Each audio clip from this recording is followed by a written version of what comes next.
All right, so we've been talking about the modernization of Japan, the modernization of the Ottoman Empire into Turkey. Today we're going to start talking about the modernization of Russia. Now, in order to do this, even though I know we're in 1750 to 1900, we're going to go back a little bit, just so I, again, can give you some historical background. So hopefully this doesn't get confusing for you. You might have remembered learning a little bit about Peter the Great in Miss Canon's class. But like I said, I wanted to just give you some historical background to how Russia starts to go on its path of modernization. So the first question in talking about Peter the Great. Now, Peter the Great, just to be clear, Peter the Great ruled in the late 1600s, early 1700s. So again, I know we're going back to the previous time period, but again, I just want to give you some background into Russia so you kind of understand where Russia's going. So the first question is, why was Peter the Great motivated to westernize Russia? So Peter the Great was kind of an interesting person. When he comes to power, he actually is the product of his father's second marriage, and he's not the oldest son. The heir to the throne, he dies. His next oldest brother, who's also his half-brother, is a man named Ivan. Ivan was not mentally able to rule, so the decision was made to create a co-ruling system where Peter and his half-brother Ivan, they co-ruled the empire. And this created a little bit of issues because you had Ivan's family behind the scenes and you had Peter's family behind the scenes because they had different mothers. Because again, Peter was of the second family. So when Peter and Ivan were young and were, in this co-ruling situation, they actually had like a dual throne made. It really was Peter's half-sister Sophia who was ruling as regent. Now, the Russia that Peter lived in was very kind of behind. Moscow was a city made of wood with, not a stone city. It was very kind of backwards. But there was a section of the city that was referred to as Germantown. That's where all of the foreigners had to live. They all had to live together in this one particular section. You've got 18,000 Western Europeans that lived there. And Peter spent a ton of time there. Most of his friends were these Westerners that were living in Russia. He was fascinated with Western technology. He was fascinated in particular with shipbuilding and navigation.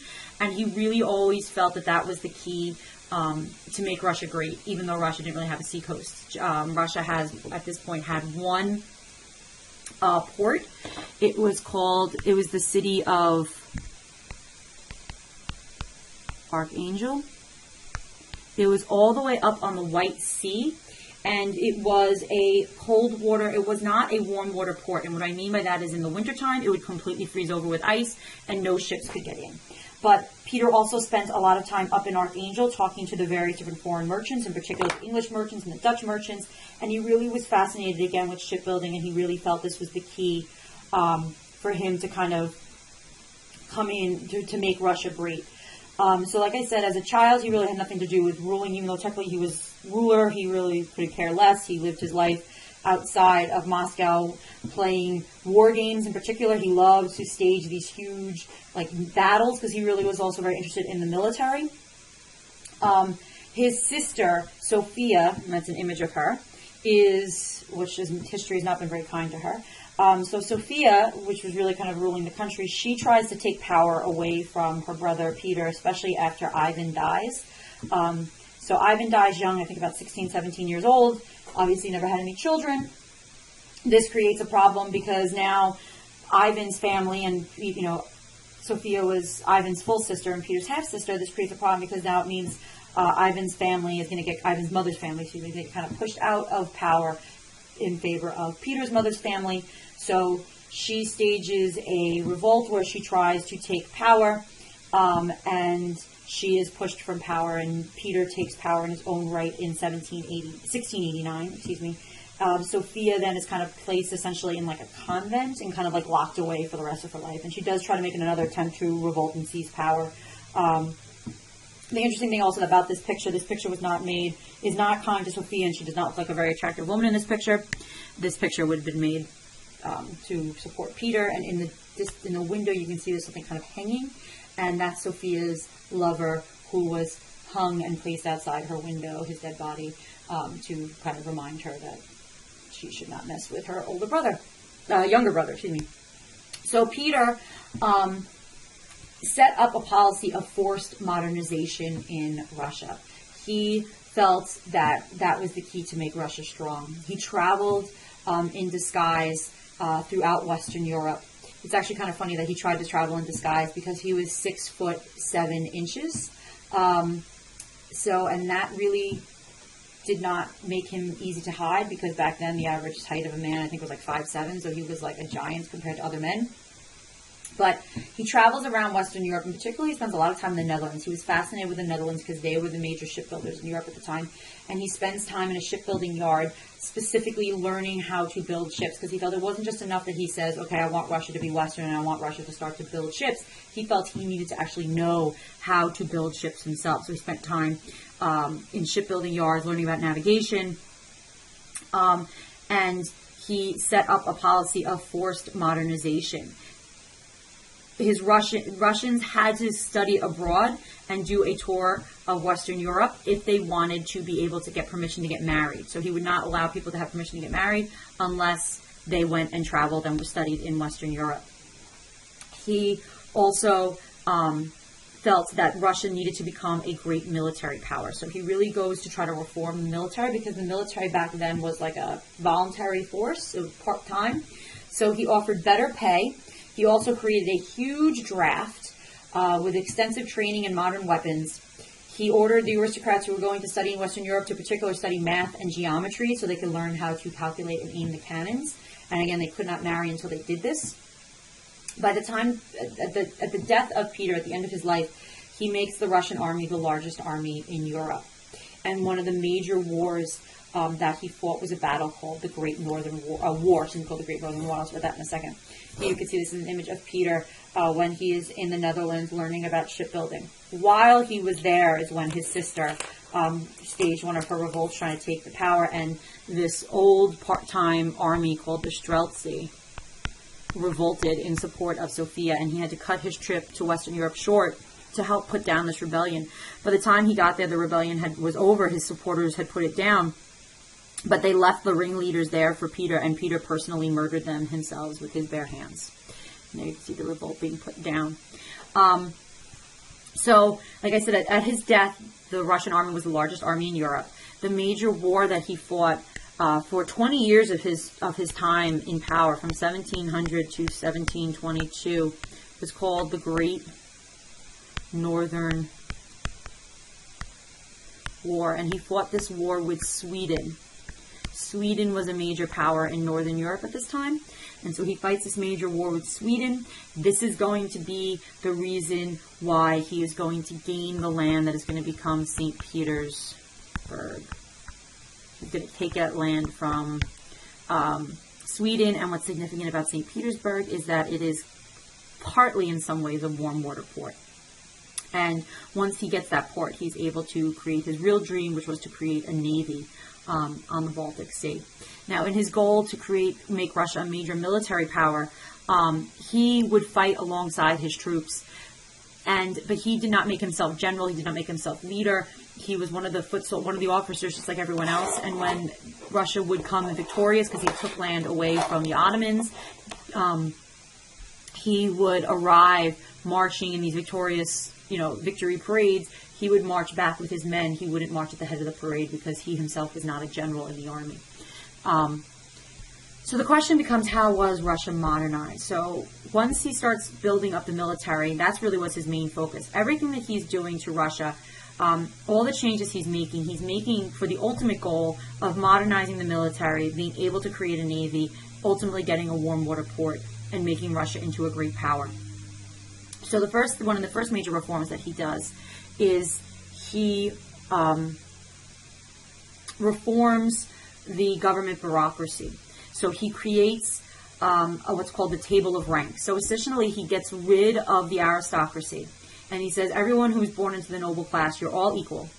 And your rank in this table of ranks is going to be based on merit. So there was 14 stations that you could move up to, but it was all according to your merit and your subservience to the state.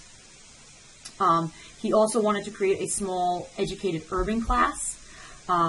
He realized he needed the nobles to help him in government, but he also realized he needed to have merchants and a strong trading economy if Russia was also going to be a powerful country. But everything is done in relation to a subservience to the state. He also made the society more Western. He abolished something called the terem. The terem was the Russian version of a harem. A harem is usually, you see it in Muslim societies. It's the section of the house that's reserved just for the women, and women are secluded into the harem, but in Russia it was called the terem. Because in Russia, even though Russia was a Christian nation, women would veil, and women and men were very much segregated. Because if you remember anything in talking about Islam, the practices of the men and women being separated and women veiling, those actually aren't part of Islam. They're actually part of the cultures where Islam moved into. So even though Russia was a Christian state or an Orthodox Russian state, they practiced these cultural practices in regards to the women, in that they were secluded and they had to wear veils. He gets rid of all of that. He encourages the mixing of sexes. He gets rid of the practice of, in marriage, the father of the bride would give a whip to his husband to symbolize the power that the man had over the woman. He eliminated that practice. He forced men to wear Western clothing, because in Russia, prior to this, the men would wear long coats and would wear long beards, and the beards were really, really important to the Russian men. There was religious significance to it. They were very proud of their beards. He forced them to cut their clothes, to wear these shorter coats, and forced them to shave their beards. If you wanted to enter into the city of Moscow and you tried to enter in with a beard, they would chop your beard off before you were able to enter into the city. And many of the Russian men were really upset with this because, like I said, it had a religious significance, and the men would actually save their beards and keep them so that when they were buried, they could be buried with their beards. So he forced the men to shave their beards. He decides to move his capital to St. Petersburg. He did not like Moscow. He thought Moscow was a backward city. He had a lot of bad memories there because of the revolts that were staged against him. And he felt it was really important that Russia had a capital that had more access to Western Europe. So he is going to move the capital to St. Petersburg, and he is going to build his capital there in what he referred to as the window on the west. Now, this city is actually referred to as the city built on bones because over 10,000 serfs died in building the city. The city was built completely using forced labor. So each area of the country was required to provide a certain number of workers. Now, the rural villages didn't really want to give up their strongest and best men, because if they did, then they wouldn't have them to be able to help with the harvest. So in a lot of instances, your older or infirm people were the ones that were sent to go build St. Petersburg. They really were put in very inferior, housing places while they were building. The work was really hard. It was really difficult because the land where St. Petersburg is essentially a marshland, so it was very difficult to build there. In addition, he did not pay them, so they had to actually pay a tax to work there. They weren't provided with food, and these were incredibly poor people, so a lot of people just starved to death because of overwork. But all of the nobles were forced to build a home in St. Petersburg, and they were dictated to by Peter how large their home would be based on how many serfs they owned, and what the plans were supposed to be, because Peter wanted the whole city to reflect this Western style. So the nobles were told, you have to build a house. They were told, this is how big it has to be, and whether they could afford to pay for it or not, it didn't matter. They had to build this house. And then also, as they were building it, the different neighborhoods were set up, different neighborhoods for the merchants versus the nobles, and they had to also pay and fund for all of the public works, like the roads and the street lights and all those things would have to be paid for by the people that were building in that particular neighborhood. So there was a great financial burden placed upon the nobles to move to St. Petersburg. They all absolutely hated St. Petersburg. He also adopted, like I said, everything for his goal was to increase the power of the military. So he adopted a policy of mercantilism to fund the military. Now, when we talk about mercantilism, we usually talk about mercantilism in regards to having colonies, but you don't necessarily have to have a colony in order to have mercantilistic practices, because really the only concept behind mercantilism is the idea that you want to be exporting more than you're importing. So he wanted to increase exports and develop new industries. He wanted to exploit natural resources in order to do it. And he raised taxes, placing even more burdens on the peasants. Now, in Russia, we're still talking about serfdom, even though we're in the late 1600s, early 1700s. Most places in Western Europe have freed their serfs hundreds of years ago. So Russia still has serfdom. And serfdom in Russia was different than serfdom, say, in Western Europe, because in Western Europe, the serf is bound to the land, and the serf can't be removed from the land. So if the land changes hands, the serfs stay on the land. Serfdom in Russia was more close to slavery, like we saw in the United States. So serfs could be bought or sold at the whim of the owners, so they really were more like slaves. So that's why Peter was able to force serfs to come and work and build St. Petersburg. In addition, in order to encourage trade and industry in St. Petersburg, a lot of foreign merchants, again, because Peter had a much stronger affinity with the foreigners than actually the Russians themselves, foreigners were brought in and to encourage to build factories, and they would be given serfs to work in their factories. So pretty much the attempts to modernize Russia was all done in this very old-fashioned, backwards way of using forced labor. It's not something we're seeing that's developing organically on its own, with a working class developing and a merchant class like we see in Britain, say, for instance. It's very much being forced upon by the government. And a lot of burdens, like I said before, were really placed on the lower classes in order to make this all happen. So the last question we have here is, how did Peter increase his own power? Now, Peter, even though he's trying to make everything seem more Western, was very much an autocrat. Like I said, he put down any revolts with cruelty, would execute ringleaders personally with his own bare hands. He did not want to have representative legislatures or bodies in his country, even though that was the trend in Western Europe at this time in history.